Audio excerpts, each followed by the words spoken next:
We're very happy to have you with us today. First of all, allow me to introduce myself. My name is Abe Karar. I'm the founder and CEO of Alchemy Digital Solutions, a digital consulting company, and one of the new partners of TradeFinex. And I'm very delighted to be here today. We actually have a very interesting topic to discuss. And it actually comes from a real problem that is faced in the world that we're in today. When you actually think about it, the trade finance market size is in the trillions. However, we find that 80% of the trade finance instruments are your traditional lines of credit, etc. And more than half of the micro and small medium enterprises have a hard time accessing these type of credit facilities. But this is where TradeFinex comes in. And this is where the innovation of the Zenfin network comes in. Now, before we jump right into the action, I'd like to point out that TradeFinex is an entity that is regulated by the ADGM RegLab.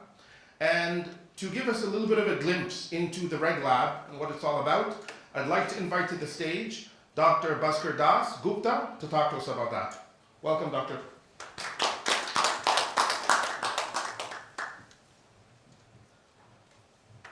Thank you very much for that. I'll try and keep it light because I think the last thing you want is a regulator banging on about stuff after lunch. It kind of interrupts and interferes with your digestion. So I'll try and keep it light. The RegLab. So for that, I'll have to give a bit of a background to where we are coming from. And for those people who don't know, and apologies to those who do know, ADGM is a startup as well. So we are about, I would say, 5 years old, and we were brought into existence by the federal law about 6 years back. So we threw our doors open 5 years back, and as of, I believe, yesterday, we've got a shade under 2,400 registrations over here. So growing at a relatively fast clip. But what was the background to it? The background to setting up a financial center needed to be asked, because it's like sort of saying, do you want to have another financial center? And generally the question is met with puzzlement, saying, no, why do I need another financial center? I mean, like, it's not like that the world is bereft of financial centers. There are quite a lot of them. But the first and foremost thing that we went around asking, if you do need a financial center, the first thing that everybody said was, yes, please, we desperately need a financial center which has got English common law. Now, if you look at the current footprint of jurisdictions which do offer English common law, there is practically not even a single jurisdiction between Singapore and London. Now, there is no other jurisdiction which has got pure English common law. What that basically means is that any case or any jurisdiction-driven ruling that has been passed in any of the other common law jurisdictions like Australia, New Zealand, the UK, Singapore, Hong Kong, etc., they are immediately reflected in our statute books.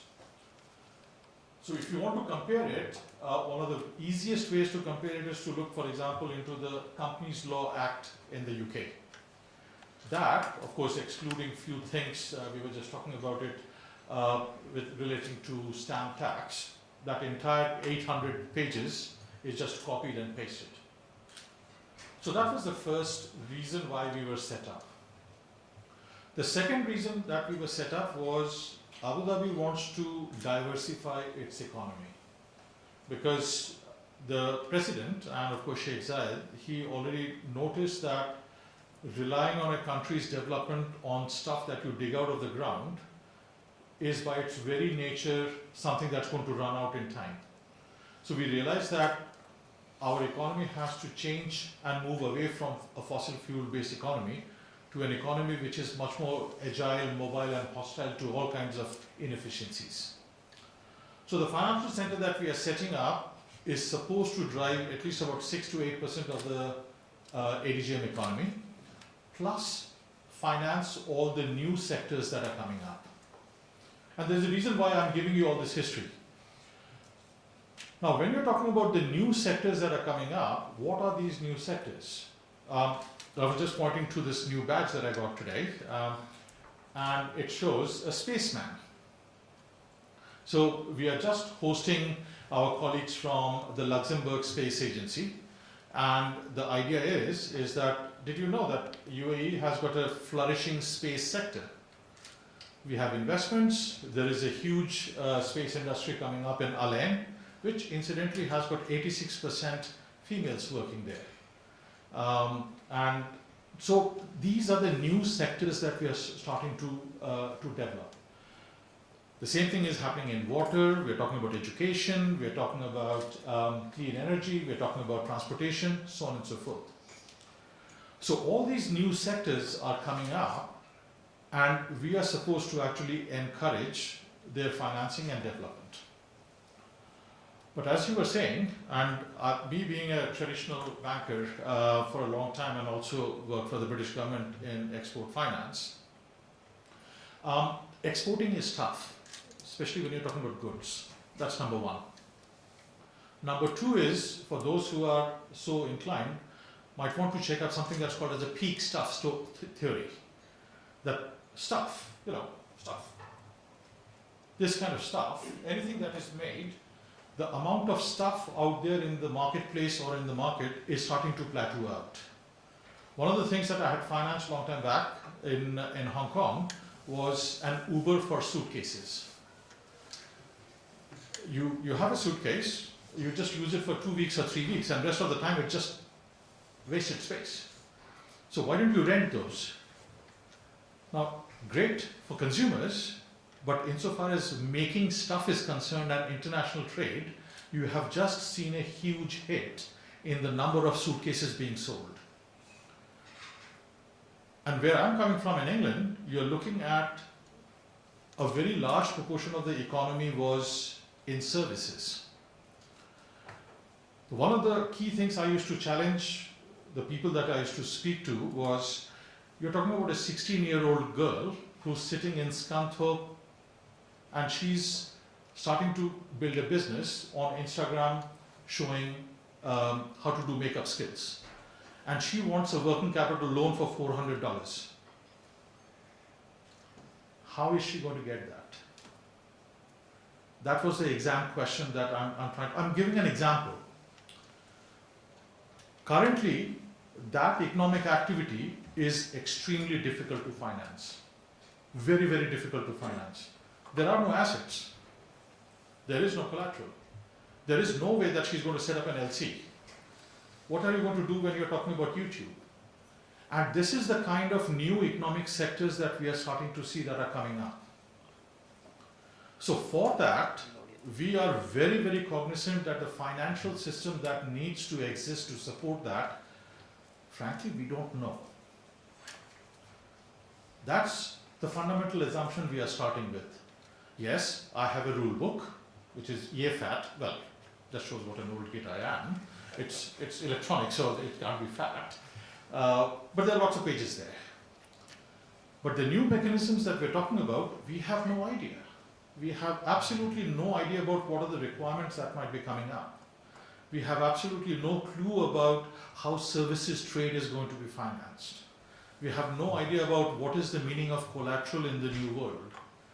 We have no idea as to how to set up digital identities. Yes, there are quite a lot of options out there, but we don't know where we can actually get to.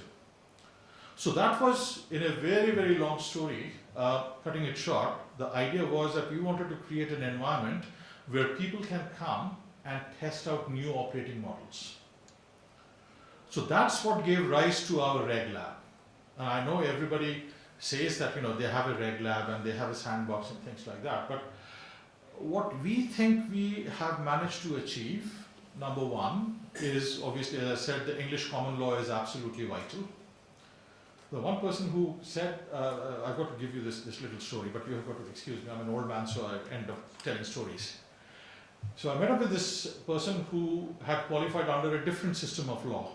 And they said that whenever you go into a court where that different system of law is applied, there the law is applied, unlike English common law, where justice is done. And that is the reason why most international trade is denominated under English common law. So that's the first thing that we bring. The second thing obviously is our Sandbox, which is currently the digital Sandbox, which is currently under construction. And it was announced in the last FinTech summit. And it's on our cost, and you know, we are very happy to support anybody who's coming in. Well, a lot of banks are there.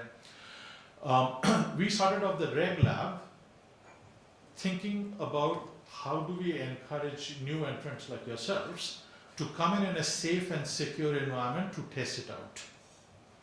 And the idea would be is that we throw out our rule book, I mean not literally, but we sit down with you, we understand what your business model is, and then we apply the bare minimum of the rule book that is appropriate for your particular operating model. And then add a few more bits and bobs here and there so that we have a bespoke regulatory framework that looks after you. And then you've got a few months, 2 years, for you to check out that particular model under our regulatory framework. And once the Sandbox is there, you can test it out there, and you've got customers, etc., etc. Besides this, the other things that have already come up are things like the financing platforms, Hub 71, the accelerators, the announcements that have been made by ADGM and Mubadala Ventures, and the presence of quite a lot of VCs that are coming in.